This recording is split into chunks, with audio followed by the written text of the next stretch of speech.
नमस्कार, ये राजधानी एक्सप्रेस में हूं आपके साथ जास्मिन शर्मा। फटाफट अंदाज में रुक करेंगे दिल्ली एनसीआर के साथ साथ देश दुनिया की अहम खबरों का। दिल्ली टैक्सी और टूरिस्ट ट्रांसपोर्ट एसोसिएशन का 4 अगस्त को संसद घेराव का ऐलान। E20 पेट्रोल के विरोध में करेंगे घेराव। दिल्ली के तिगड़ी में करंट लगने से युवक की मौत पर बवाल, गुस्साई भीड़ ने जमकर किया हंगामा। ग्लासगो 2026 कॉमनवेल्थ गेम्स में ब्रॉन्ज मेडल जीतने वाले पैरा पावर लिफ्टर झंडू कुमार का भव्य स्वागत। दिल्ली एयरपोर्ट पर हुआ भव्य स्वागत। संसद परिसर में धर्मेंद्र प्रधान का जोरदार स्वागत। एनडीए सांसदों ने धर्मेंद्र प्रधान का किया स्वागत। इस्तीफे के बाद पहली बार संसद पहुंचे Dharmendra Pradhan. 22वीं Commonwealth table tennis championship का भव्य आगाज। 25 देशों के खिलाड़ी ले रहे हिस्सा। मेरठ और वेस्ट यूपी की सड़कों पर कांवड़ियों का आगमन शुरू। मीट और शराब की दुकानों को लेकर कांवड़ियों में आक्रोश। शामली में अवैध हथियार तस्करी का भांडाफोड़। 4 तस्कर गिरफ्तार, आरोपियों से 14 तमंचे, पिस्टल और बाइक बरामद। आनंद विहार से कटिहार जा रही ट्रेन में गर्भवती महिला को हुआ प्रसव। कानपुर सेंट्रल स्टेशन पर गर्भवती महिला प्लेटफॉर्म नंबर 6 की सुरंग पर पहुंची। मौजूद महिला पुलिसकर्मी रेलवे स्टेशन पर क्लिनिक लेकर पहुंची। महिला ने बेटे को दिया जन्म। सोनीपत के मूर्थल में बदमाशों ने शराब की दुकान पर सेल्समैन की पिटाई की। दुकान से रुपए लूटकर हुए फरार। कारगिल विजय दिवस पर लद्दाख के द्रास में भारतीय सेना ने दिखाया दम। उबड़ खाबड़ जगहों पर तुरंत पहुंचने वाली रफ टेरेन व्हीकल का किया प्रदर्शन। योगी सरकार का बड़ा फैसला। उत्तर प्रदेश में कांवड़ रूट पर शराब और मांस की दुकानें रहेंगी बंद। कांवड़ यात्रा में विशेष साफ सफाई के भी निर्देश। उत्तर प्रदेश के हापुड़ में एक अस्पताल में आग लगने से मचा हड़कंप। दमकल की टीम ने आग पर पाया काबू। उत्तर प्रदेश के हापुड़ में दिल्ली लखनऊ हाईवे पर दर्दनाक हादसा। 2 कारों के आमने सामने से जोरदार टक्कर, 3 लोगों की मौत। ग्रेटर नोएडा में बच्चे की मौत पर एक्शन। ओएसडी और जीएम की जांच रिपोर्ट में 3 अफसर दोषी। अथॉरिटी सीईओ ने तीनों अफसरों के सभी चार्ज हटाए। बच्चे की गड्ढे में डूबकर हुई थी मौत। सोया चाप से जुड़ा एक वीडियो सोशल मीडिया पर वायरल। वीडियो में चाप बनाने के दौरान मैदे में लेटकर एक लड़का नहाता दिखाई दिया। वीडियो नोएडा का बताया जा रहा। ग्रेटर नोएडा में पुलिस मुठभेड़ में 2 शातिर स्नैचर गिरफ्तार। छीना हुआ मोबाइल, चोरी के आभूषण और कार बरामद। उत्तर प्रदेश के हरदोई में बेटे को साथ रखने को लेकर भिड़े पति पत्नी। पुलिस ने चौकी ले जाकर कराया समझौता। ग्रेटर नोएडा और नोएडा कमिश्नरेट पुलिस में बड़ी कार्रवाई। डायल 112 के 14 पुलिसकर्मी सस्पेंड। ड्यूटी पर लापरवाही पर बड़ी कार्रवाई। रामबन में भारी बारिश से भूस्खलन, सड़क बही। रामबन गूल सड़क जल्द बहाल करने की कोशिशें जारी। अमरनाथ यात्रा का 20वां जत्था जम्मू से रवाना। 3823 श्रद्धालु बालटाल मार्ग से रवाना। अब तक 1,27,000 श्रद्धालु यात्रा पर निकले। जम्मू संभाग में स्कूल आज फिर से खुले। सभी स्कूलों से सुरक्षा ऑडिट रिपोर्ट मांगी गई। भारी बारिश और भूस्खलन की घटनाओं के चलते बंद किए गए थे स्कूल्स। महाराष्ट्र के ठाणे में भारी बारिश के बीच बड़ा हादसा। घाटघर झरने में 2 युवक बहे। गुजरात के अहमदाबाद में मूसलाधार बारिश के बाद सोसाइटी के बेसमेंट पार्किंग में भरा पानी। कई लग्जरी कारें कीचड़ में दब गई। गुजरात के अमलसाड़ में तबाही के बाद खौफनाक मंजर। रास्ता बंद होने के बाद पूरे गांव को रेस्क्यू किया गया।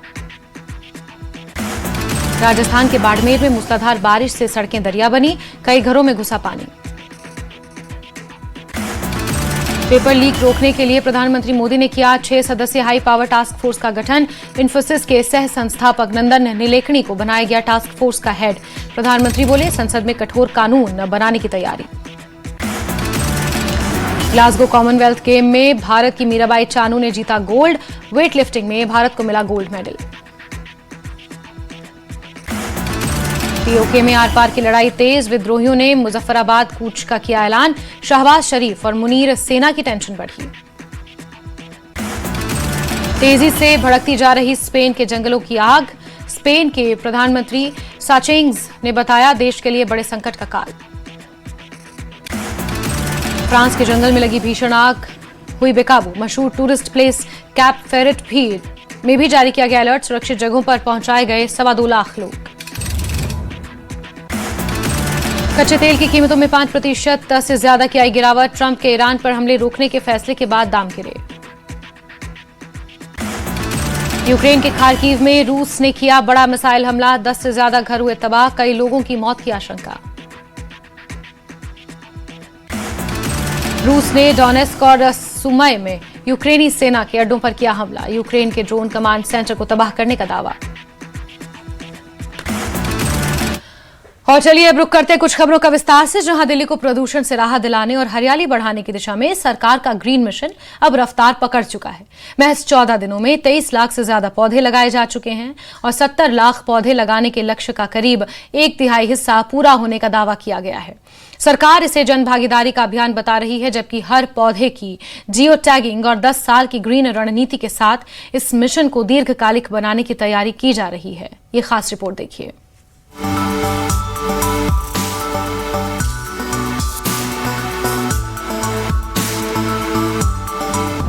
दिल्ली में हरियाली मिशन ने पकड़ी रफ्तार।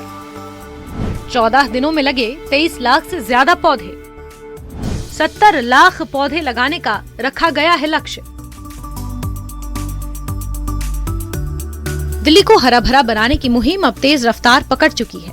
राजधानी में ग्रीन दिल्ली मिशन के तहत बड़े स्तर पर पौधारोपण अभियान चलाया जा रहा है। मुख्यमंत्री कार्यालय के मुताबिक सिर्फ 14 दिनों में ही 23,30,000 से ज्यादा पौधे लगाए जा चुके हैं, यानी 70 लाख पौधे लगाने के लक्ष्य का करीब 1/3 हिस्सा पूरा हो चुका है। सरकार का दावा है कि ये अभियान दिल्ली के पर्यावरण को बेहतर बनाने की दिशा में बड़ा कदम साबित होगा। ग्रीन दिल्ली मिशन के तहत दिल्ली सरकार ने 70 लाख पेड़ लगाने का जो लक्ष्य है वो इस साल रखा है, यानी कि इस साल खत्म होते होते 70 लाख पेड़ दिल्ली में लग जाने चाहिए। लेकिन आपको बता दें, मात्र 14 दिनों में 23 लाख पेड़ अब तक लगाए जा चुके हैं। इस मिशन के तहत न सिर्फ सरकार बल्कि दिल्ली की जनता भी बढ़ चढ़ कर सरकार के साथ पेड़ लगाती नजर आ रही है और इसके साथ ही जो लक्ष्य है उसका 33% अब तक हासिल हो चुका है। आंकड़ों के मुताबिक अब तक लगाए गए पौधों में 12,39,000 से ज्यादा पेड़ और करीब 10,91,000 झाड़ियां शामिल हैं। मुख्यमंत्री कार्यालय ने दिल्ली वासियों और अभियान से जुड़े सभी विभागों का आभार व्यक्त करते हुए कहा कि जन भागीदारी की बदौलत हरियाली मिशन लगातार अपने लक्ष्य की ओर बढ़ रहा है।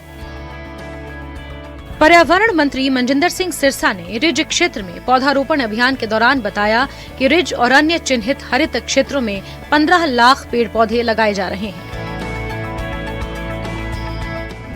उन्होंने दोहराया कि इस साल पूरी दिल्ली में 70 लाख पौधे लगाने का लक्ष्य तय किया गया है। ये अभियान प्रधानमंत्री नरेंद्र मोदी की एक पेड़ मां के नाम पहल से प्रेरित है। सरकार का मानना है कि दिल्ली को एक हरित क्रांति की जरूरत है। इसके तहत आने वाले दिनों में दिल्ली की जो सबसे बड़ी समस्या है पोल्यूशन की, AQI लेवल लगातार बढ़ने की, उन तमाम समस्याओं का निवारण जो है ये हरित क्रांति लेकर आएगी। और इसी को लेकर दिल्ली की मुख्यमंत्री रेखा गुप्ता ने इसको लेकर न सिर्फ एक योजना बनाई बल्कि इसको सोशल मीडिया पर डिजिटली कैंपेन के तहत जो है लोगों तक घर घर पहुंचाया। वहीं सरकार का कहना है कि इस बार सिर्फ पौधे लगाने पर नहीं बल्कि उनकी लंबी उम्र और देखभाल पर भी खास फोकस किया जा रहा है। हर पौधे की जियो टैगिंग की जा रही है ताकि उसकी निगरानी की जा सके।